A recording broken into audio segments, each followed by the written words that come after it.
Alright, I'm gonna go ahead and open a 4th edition starter deck. This is one of the last ones I have, but this is pretty much when I really started getting into Magic. I just love the artwork on 4th edition. The only card in here that might make it worth it is Sylvan Library, but only that's like a $15 card or something, so really it's just for nostalgia. If you're investing in Magic or anything, the main reason you're ever going to sell 4th edition product is nostalgia. And it is nostalgic. I remember going over to my neighbor's house when Alpha first came out. This was in the early 90s, and I wasn't really paying attention to the game. I remember the Sea Serpent and Merfolk of the Pearl Trident and some of the artwork on the cards. I mean, I wish I had known then that the game would have become what it's become today. I would have went to the card shop and bought a bunch of limited. But it wasn't until 4th edition that I really probably got my own deck. And even then, I was more drawn to the artwork than I was the actual game itself. But, okay, I'm not sure how these 4th edition are done. Let's see. Looks like a bunch of mana up front. Then maybe the commons. Or maybe who knows? We'll figure it out.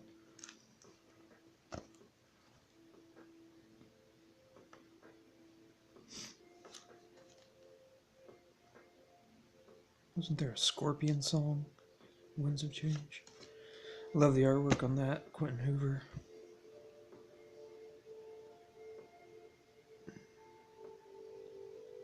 I might try to adjust this. There we go.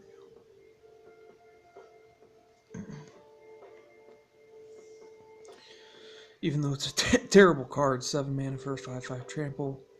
Cannot attack until assigned as a blocker. But just love the artwork on that.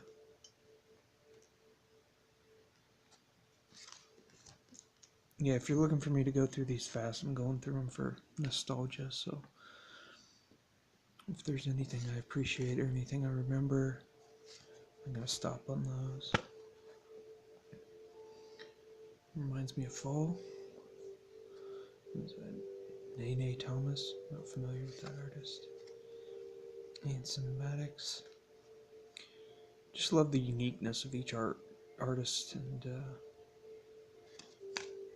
gives a unique overall feel to the game of Magic. Obsidious Golem. Another Anson Maddox artwork, Singer Vampire. I think I'm going to make a video. I don't know when I'll be able to get to it, but a video of just some of this artwork and what it reminds me of. Because a lot of it has, maybe it inspired things in real life, or, there's pop culture references in some of this artwork, or what it correlates to, or what I think it correlates to sometimes, or what it reminds me of. Another Quentin Hoover. I'm pretty sure that's a rare Thicket Basilisk and Singer Vampire, maybe. Either uncommons or rares. There's your 4th edition booklet.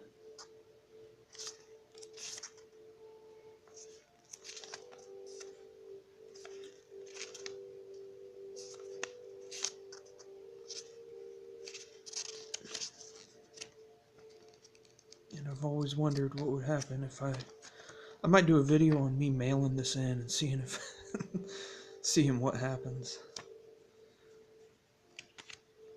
I think I'll do that. That'll be something fun to do.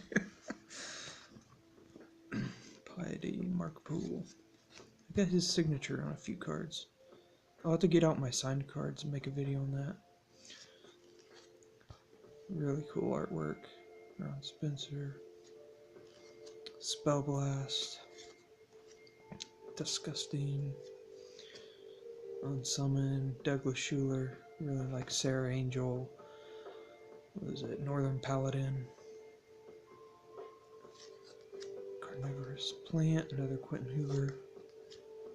I have her for Lay Druid. I got her signature on every set that they used her illustration for Lay Druid. Regeneration. A lot of Quentin Hoover in here. Christopher Rush. Wonder how many Black Lotuses he signed in his lifetime. Goblin Rock Sled. Another Mark Poole. This always reminds me of Warcraft 2, Tides of Darkness, and the ogres and the bloodlust. Reminds me of that sound the ogres make when you bloodlust them. Fear, another Mark Poole. Yeah, and there's just I remember that was one of the first cards I ever even saw. I went over to my neighbor's house. It was like an alpha or beta Sea Serpent and Merfolk with a Pearl Trident.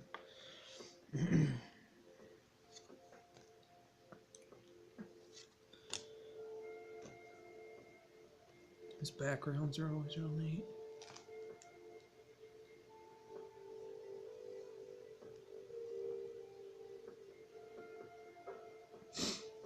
Apprentice Wizard, Giant Growth, another Sandra Everingham.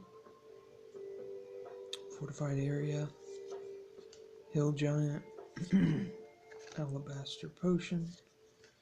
That looks like a picture almost. Reminds me of that new movie, The Witch. That was out not too long ago. Another Douglas Schuler, Grapeshot Catapult, Raised Dead, and Zephyr Falcon. So that is it for the 4th edition starter deck.